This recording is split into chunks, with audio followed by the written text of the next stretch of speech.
قسم نبی رحمت شافی روز جزا حامی بے کساں سرکار مدینہ صلی اللہ علیہ وآلہ وسلم نے ارشاد فرمایا،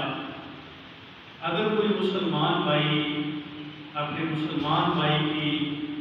صبح کو عیادت کرتا ہے، اللہ رب العالمین شام تک اس کے لیے 70,000 فرشتے دعائے مغفرت رحمت کرتے ہیں۔ اور اگر کوئی مسلمان اپنے مسلمان بھائی کی شام کو عیادت کرتا ہے تو صبح تک 70,000 فرشتے اس کے لیے دعائے رحمت و مغفرت کرتے ہیں۔ اور جتنی دیر تک اس کی عیادت کرتا ہے اتنی دیر تک وہ جنت کے باغ میں ہوتا ہے۔ ایک اور مقام پہ لجپال علیہ السلام نے فرمایا، جو شخص وضو کر کے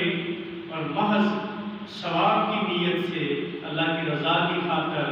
کسی اپنے مسلمان کی بھائی کی عیادت کے لیے جاتا ہے تو اللہ رب العالمین اس کو 60 سال کی مسافت سے جہنم سے دور کر دیتا ہے۔ اس لیے ہمیں چاہیے کہ اپنے مسلمان بھائی کی عیادت کریں، دنیا کے دکھلاوے کے لیے نہیں بلکہ اللہ اور اس کے رسول کی رضا کے لیے۔ اللہ رب العالمین